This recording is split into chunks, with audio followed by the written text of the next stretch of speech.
This is the Happy Families podcast. I'm Dr. Justin Coulson. Every so often a study comes along that creates shockwaves, and a brand new comprehensive 13-year study of 4,000 Australian children taking ADHD medication has reached a conclusion that has stunned researchers. I'm going to find out why next. Stay with us. G'day, this is the Happy Families podcast, real parenting solutions every single day on Australia's most downloaded parenting podcast. We are Justin and Kylie Coulson. Kylie, this study I'm so excited to share for the doctor's desk. It comes from Deakin University in Melbourne, and I want to give you a quick overview of where we're at. Here's the general rundown. Children medicated for ADHD have a lower quality of life than those with the condition who are unmedicated. This is a brand new study. Deakin University researchers, more than 4,000 children from 4 to 17. The researchers found that those taking ADHD medication, like Ritalin, were struggling compared to children with a diagnosis who were not taking the medication. Direct quote from the lead author, quote, "Those taking ADHD medication in our sample experienced more severe ADHD symptoms, which may have significantly impacted children's functioning." When I think about children taking medication, specifically medication that alters behaviour, this to me feels more like a management approach to behaviour for the comfort of the adults in the room. Okay, so that's a really provocative statement. Here's the thing. This is supposedly a shock finding, but we have known for people who are doing proper research in this area, we've known for a couple of decades now that the drugs don't work. Well, let me rephrase. The drugs do work, but they're not actually... They're just masking the bigger issue. Correct. They're masking bigger issues. They're masking systemic issues in the environment, issues... Let me give you an example. So the data that we're talking about here tells us the following. This is data from the Australian Institute of Health and Welfare. And what it shows is that children aged 12 to 17... prescribed ADHD-related medications has tripled over the last 10 years. We've gone from about 2% of 12 to 17-year-olds to 6.6%. So how much of this comes down to the fact that if you have a diagnosis, then there is more funding thrown at you in education systems? You get a lot less funding. In fact, if funding and ADHD don't tend to tie together, autism definitely, ADHD not so much. And even that's changing. Funding is constantly, it's just a seesaw, it's a roller coaster, and parents are screaming constantly saying, I had money and it was taken away, or I need more money, or whatever it could be, because funding is such a merry-go-round. And part of the problem is that the diagnoses keep on going up. So in Australia today, around 1 in 20 children has ADHD. 1 in 20. And most are diagnosed somewhere around about the age of 6 or 7, early primary school years. And there is an assumption. In fact, I read a recent article in the Murdoch Press, that said, and this is a direct quote, talking about the study we're discussing here, the finding is at odds with other studies that have discovered that taking ADHD medication is linked to better outcomes for children. That's a big fat lie. And I want to spend a little bit of time in this Doctor's Desk episode talking about why it's a big fat lie. And it's provocative, and it's really hard for people to hear, because when your GP or your pediatrician is telling you, or even your child and adolescent psychiatrist is telling you that the drugs do work, for me to sit here on the podcast in a Doctor's Desk episode and say, well, actually the drugs don't work, it can be really, really tough to hear. So I want to give you some evidence for it, okay? I would say one of the most famous studies on the treatment of ADHD was published back in the turn of the century, around then. I can't remember the exact date. And it's called the MTA study. It's the Multimodal Treatment of Children with ADHD study, the MTA study, Multimodal Treatment of Children with ADHD. And it was a 14-month study. And not only was it 14 months, so it's nice and longitudinal, but it was a multi-location trial. So it's not just a bunch of kids in Brisbane or a bunch of kids in Canberra or a bunch of kids in South Australia. It's right across a whole lot of different locations. We've got 527 children aged 7 to 10. They're randomised to 4 treatment groups. So you've got a medication-only group, you've got a behaviour therapy-only group, you've got a combined medication and behaviour group, and then you've got routine community care, which means that there's not really a whole lot going on. There's just general care for the child.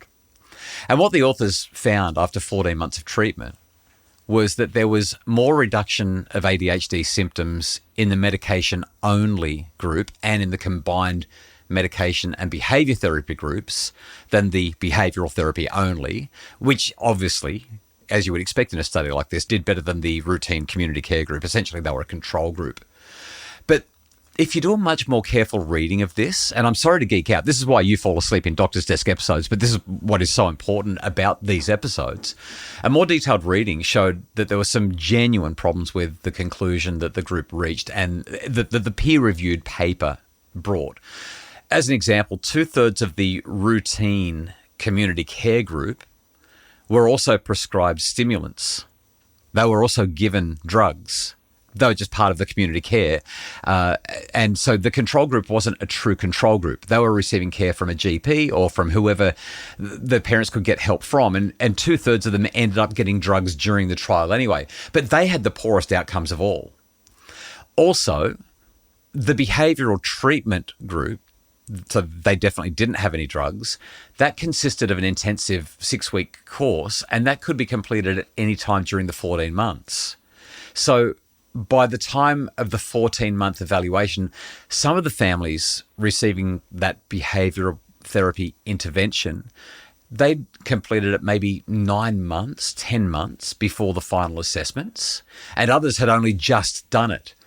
Whereas the medication group, they had regular appointments throughout the study period. And so all of this raises the possibility of placebo effects being the main reason for better outcomes of the medication and the combined medication behavior therapy group, because they're having regular reviews through the 14 months versus the other two groups. Anyway, that's a long way of saying there's some really big flaws with what became the most, literally, this became the most quoted study for ADHD treatments. It's been consistently referred to as the gold standard study in treatment guides across a whole lot of countries. But there's so much more to the story.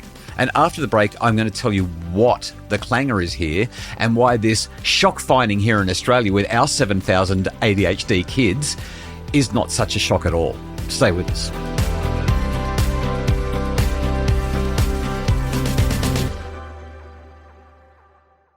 We're back with the Happy Families podcast. So this 14-month MTA study, the gold standard around ADHD and medication, and this belief that giving kids medication because they've got ADHD is really, really interesting. And the reason that I want to share it is as follows. There was a study that was published at the 3-year follow-up of the MTA study. There's a 3-year follow-up, not just the 14-month that I've been talking about. There's a 3-year follow-up study. But nobody wants to know about the 3-year follow-up study that was published. I'm really curious about this. So you've suggested that, number one, this has become the gold standard in research. Number two, it's been peer-reviewed. And my understanding with research is that peer reviews are there so to this stuff doesn't fall through the cracks. Stomp this out. Exactly. And unfortunately it doesn't. I think there's a handful of reasons for it. Number one, because a lot of people who are doing reviews are tired and cranky, and so long as they're seeing what they want to see or what they expect to see in the data, they just push it through. They've got their own publication loads, and they've got the university teaching loads, and they've got their own problems to deal with. And you don't get paid as a peer reviewer. You end up on an editorial board for a journal, or you literally. So when I was an academic, I had a couple of papers sent to me by editors of journals, and they just said, Justin, we know that this is an area of specialty for you. Would you please be a peer reviewer? And so you don't get paid for it. You just get a random email from somebody saying, can you please review this because we think that you're an expert in it? And then you review the paper. And they assume that you know everything that you need to know to effectively review the paper. You usually don't know, although sometimes you do, you usually don't know who the paper's by. But certainly if you do know who it's by, those people tend to skate through a lot easier because they've got the big reputations and nobody wants to offend them. It's a really flawed process. And in all of the fields that are out there, the process is most flawed and has been shown to be really hard to replicate findings in psychology. Like, psychology is a disaster compared to most other areas. And that's, well, there's a handful of reasons that are beyond the scope of our conversation today around that. But check this out. 5 years later, it's 2007 now, and this paper, this 3-year follow-up paper of the original MTA study gets published. And unlike the original one, like I said, that was published in like 1999, 2000, something like that, this one published now 8 years down the track, which means that we've got 8 years of the mental health industrial complex and the psychopharmaceutical complex just pushing, the pharmaceutical industrial complex pushing drugs out there because they've got this MTA study where everyone's saying it's great. This paper gets hardly any press. No one makes any noise about it. Nothing happens at all. And here's what they find. After 14 months, the participants in that study were then free to choose what they did with their ongoing treatment. So it becomes this naturalistic study, similar to what happens in everyday clinical settings. The 3-year outcomes found no support for continuing superiority of medication regardless of the initial severity of ADHD symptoms.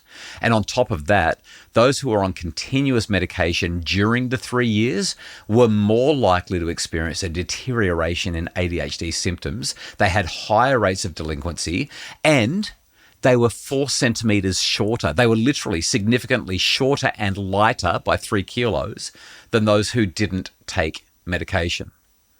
So after 14 months, it looks like medication's working, although there's some big holes in that study. But then at 3 years, the gold standard study of why we're supposed to be medicating our ADHD kids shows that it's not working at all. In fact, the outcomes are worse.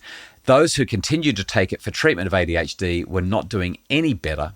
They were experiencing more negative effects than those who didn't. So when I see this headline and I see this study that's come out of Deakin saying shock horror, we've got this research showing that ADHD medication leads to lower quality of life for ADHD kids on Ritalin than for their non-drug taking peers. Everyone's shocked by it, but we've had this data now for 20 years. This has been published data for 20 years, and we've got a brand new study here in Australia that is just adding to a growing body of evidence that's saying, can we please stop drugging the kids? Now, I know if you're a parent whose kids are taking the medication and it's made all the difference, I know it's going to sound like I'm just being unfair and I'm being dismissive and I'm being invalidating.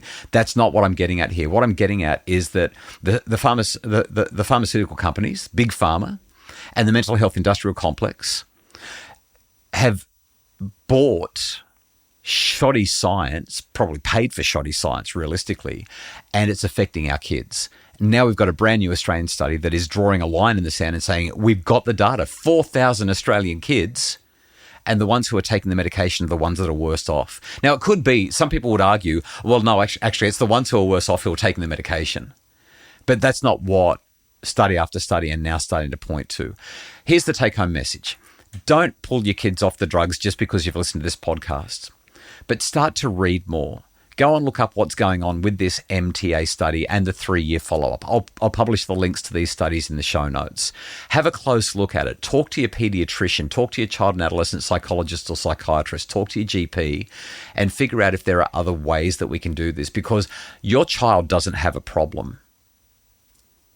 Thinking that your child has a problem is often the bigger problem. But if we can work with the challenges that our children are having and say, no, my child is struggling with something rather than my child is a problem, let's work with our children. We can amend and adjust our environments, ideally, in ways that are going to be positive for them and helpful for them. If they're struggling at school, it doesn't mean it's your child. It could be the school environment. Like, schools are not necessarily great places for every child, as we've discovered in our own family.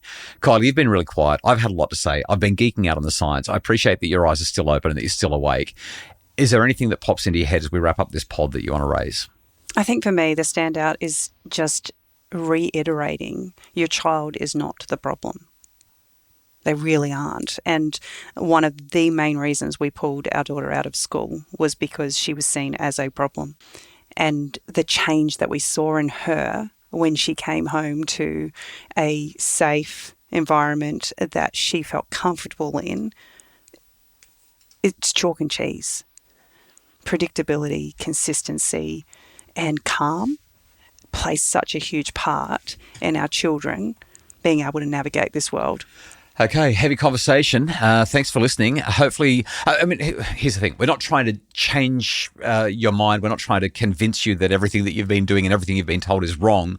The purpose of these conversations is to provoke thinking and to increase intentionality. There's so much value in being willing to rethink your assumptions. The challenge for the average mum or dad is that we go and see specialists. We go and see people who are experts in their field. Trusting that they've read the And we science. trust that they know what's best. Yep. And we take for granted that they just know what they know. Yeah, you can feel so helpless. And hearing you say that, it's like we've sat there with medical professionals with our own kids and just gone, well, we're not the expert here. We're just trusting you that you've gone deep into the answers so that you can tell us where to go. And I just think as individuals, we need to recognise that everybody is giving the best information they have with what they have, but they don't have everything. Yeah, give yourself some grace, give your kids some grace, and potentially even give your GP or your psychologist some grace. But also, if you know something new, investigate it, learn about it, and have the conversation, because it could actually make a change for the better for you. And I think you got to follow your gut. Like, honestly, so many times I've sat in rooms with professionals and have just not felt like what they're sharing is best for me or my family. Yeah, they're getting it wrong. Yeah. And that's okay. It doesn't make them a bad person, but it's not right for me. And having, I guess, guts to say that. I really appreciate your advice. I think I'm going to go looking elsewhere because this doesn't sit right with me right now. Yeah, links to the studies are in the show notes. The Happy Families podcast is produced by Justin Rulon from Bridge Media. Mim Hammonds provides additional research, admin and other support. If you'd like more info about how you can guide your children through their tricky situations, especially if you're raising neurodivergent kids, check out The Parenting Revolution. You'll get so much from it. That and a whole lot of other resources are available at happyfamilies.com.au. Oh, and check out my ADHD course, Game Changer, right there.